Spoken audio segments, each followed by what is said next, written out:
Okay, I think we're live. Should be live.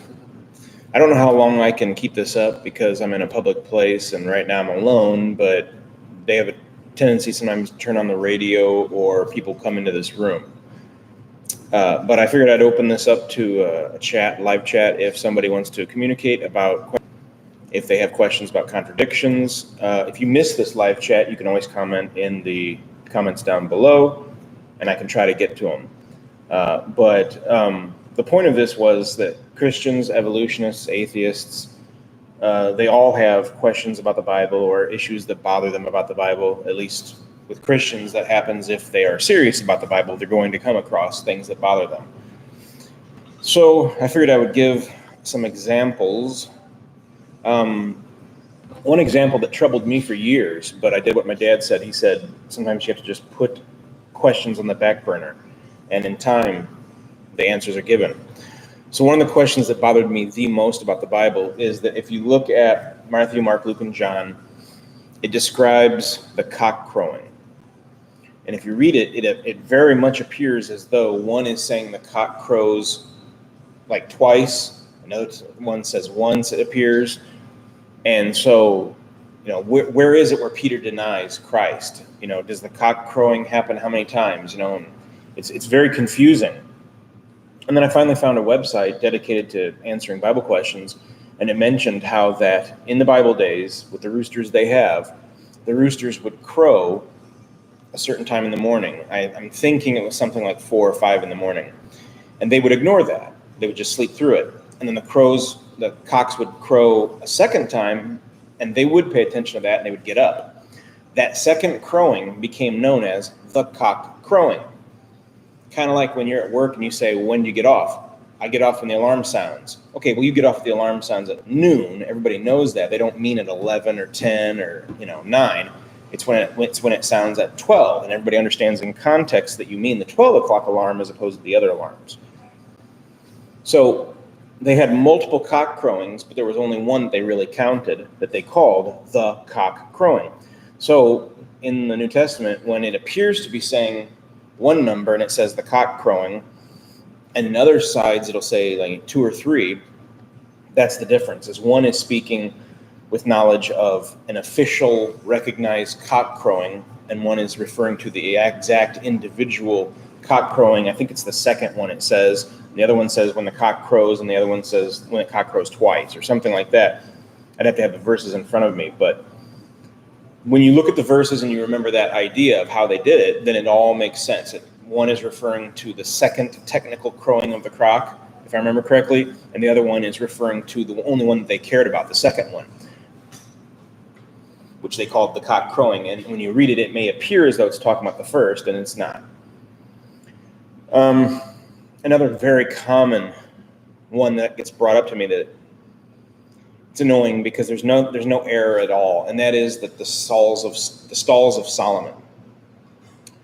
So let's see if I can find it real quick. There are stalls of Solomon. If this Bible program will load. Oh, okay.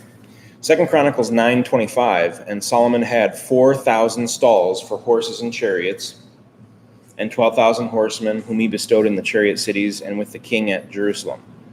The rest of the verse doesn't really matter to what we're talking about. It's the first part. And Solomon had 4,000 stalls for horses and chariots. Okay. Now you compare that. Let's see. Let's do a search.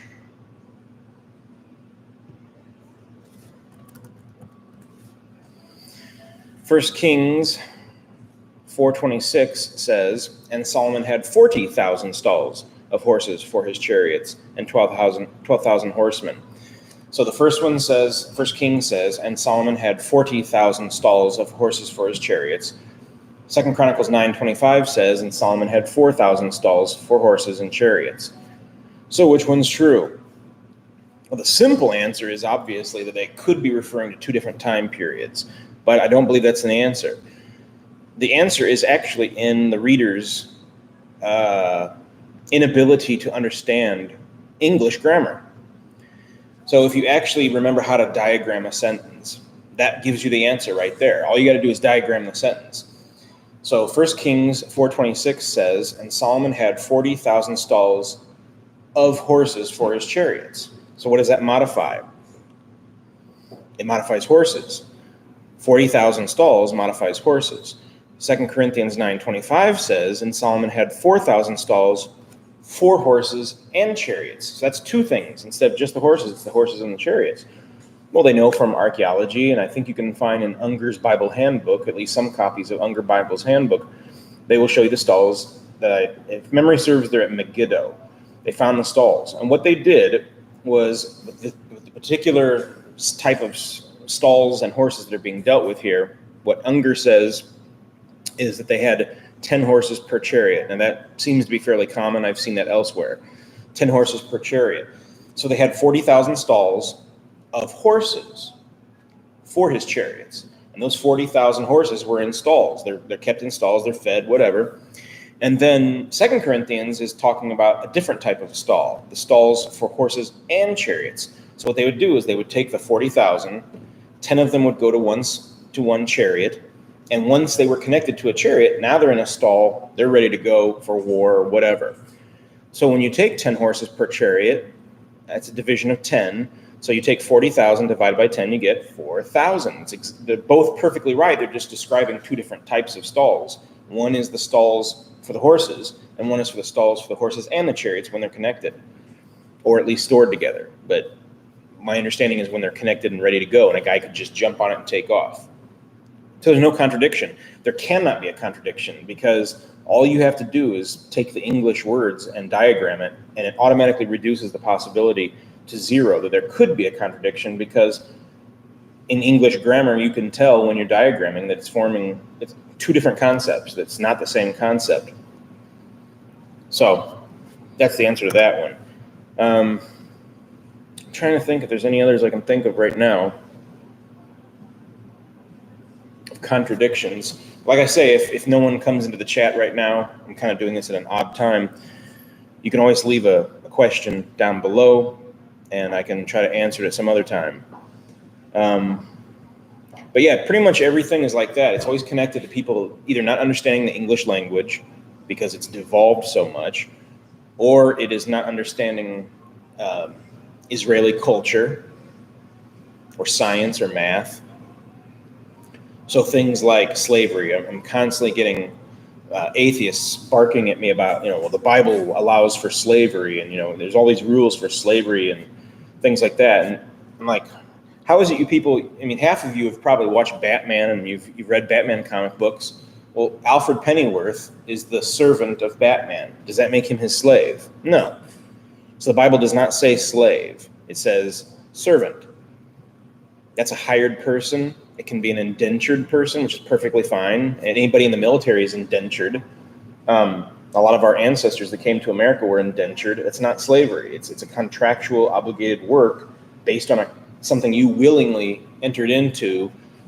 So like in the military, you can join the military and they will teach you medicine, but you are indentured to stay in the military.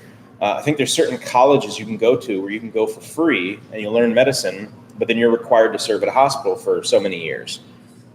Is anybody screaming in the streets that that's slavery? So why are they doing it when it comes to the Bible? If the Bible meant slaves, it would say slaves, and it doesn't. It says servants. And it has all these rules like they can only be there for 6 years. They have to be released after 6 years. Well, what slave do you know of that was allowed to leave after 6 years? And I had someone recently say, yeah, but what about the wife and children? It says the wife and children had to stay. Well, look at the context. That's where a person who is working as a servant or maybe as an indentured servant, and he meets another servant, falls in love, they have a kid. Well, just because his term is up, he's fulfilled his term, doesn't mean she's fulfilled her term. If she owes money or if she owes years on her contract, she doesn't get to go away just because she gets married. She has to fulfill her contract. There's nothing wrong with that. If a guy was in the military and he served and he leaves, but the wife he married has 2 more years to go, does she get to leave? No. Is anybody screaming in the streets about this? No. but it's the Bible. Therefore, people have to attack it. They have to wake up every morning and they have to make sure that they kill God, because if they don't kill God in their minds, their conscience bothers them. So that's a few of them I can think of right off the top of my head for supposed contradictions. Now, I do not in any way whatsoever,